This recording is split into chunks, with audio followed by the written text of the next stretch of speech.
For decades, your goal was probably pretty simple: make the number go up.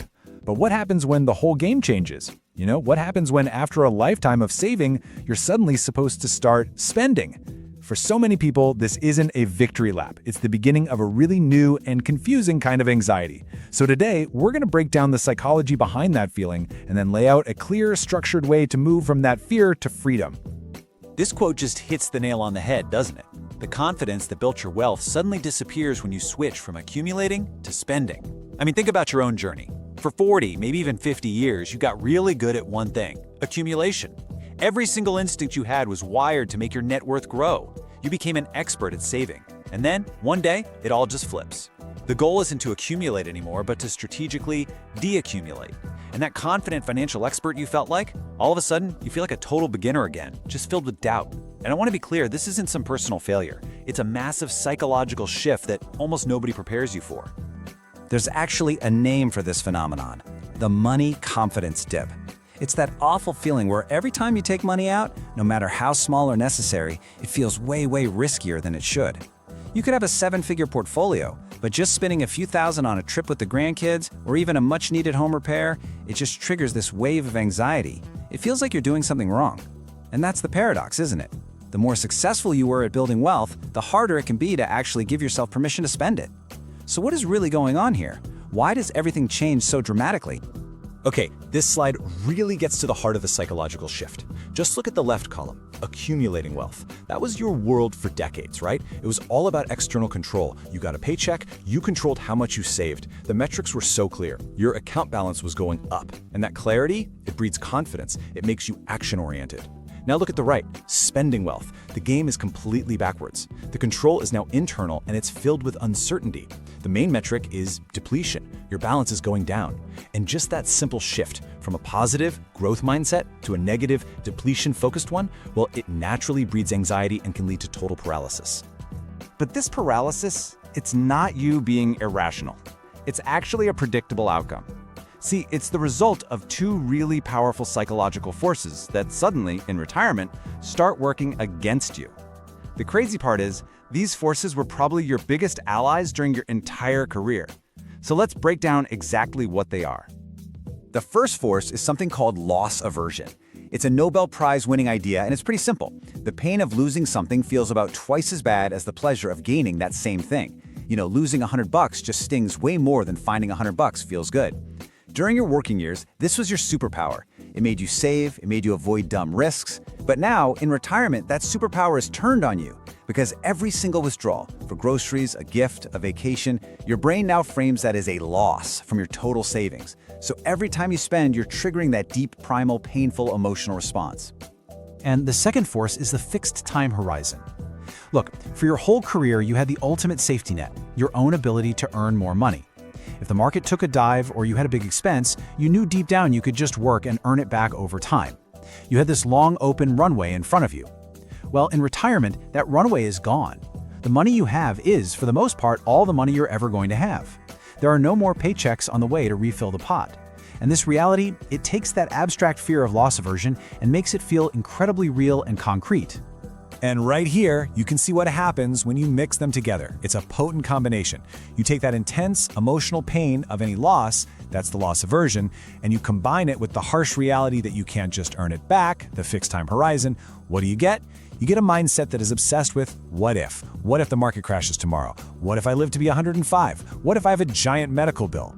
Your brain stops planning for what's likely and instead becomes hardwired to protect against every single possible worst-case scenario, no matter how unlikely it is. The results of this emotional clash are pretty predictable. First, you get decisional paralysis. You just can't bring yourself to book that trip or fix the kitchen because the decision feels too final, too risky. Second, you see people hoarding cash. People with millions in investments, keeping hundreds of thousands of dollars in a savings account, earning next to nothing just because it feels safer. And finally, it all just creates this constant low-level anxiety that completely undermines the peace of mind retirement is supposed to be all about. The wealth is there, but the well-being just isn't. So, if the problem is psychological, the solution can't just be a better spreadsheet, right? It has to be psychological and structural. We need an antidote to this fear, a system that helps us sidestep our emotional biases and make decisions based on logic instead. And this is where we introduce the 3 pillars of objectivity. This quote is really the most powerful lesson of all. Risk is psychological. For years, you were probably focused on market risk, inflation risk. But in retirement, the single biggest threat to your well-being is psychological risk. The risk that your own fear is going to stop you from enjoying the life you worked so hard to build. The goal isn't to get rid of market risk. That's impossible. The goal is to manage your reaction to it. It's about building a system that insulates your day-to-day decisions from your emotional state. And the system we're about to build is designed to do exactly that. It's based on 3 simple but really powerful pillars that are designed to replace that gut-wrenching, subjective fear with a calm, data-driven process. And here they are. First, the Decoupling Mandate, which is all about creating a mental separation between your spending money and your investment money. Second, the Budgetary Firebreak, which helps you set a safe withdrawal rate you can actually trust. And third, the Automated Review Ritual, which helps you stop the constant, anxious checking and replace it with scheduled, objective check-ins. Together, these 3 things create a framework that can finally let you spend with confidence. Okay, so we've talked about the what and the why. Now let's get into the good stuff, the how. How do you actually apply this framework safely and effectively? This isn't about taking on a bunch of new risks, it's about being strategic so you can give yourself the emotional permission to actually live your life. The cornerstone of this whole strategy, the key that unlocks the whole thing, can be summed up in one number: 18. 18 months.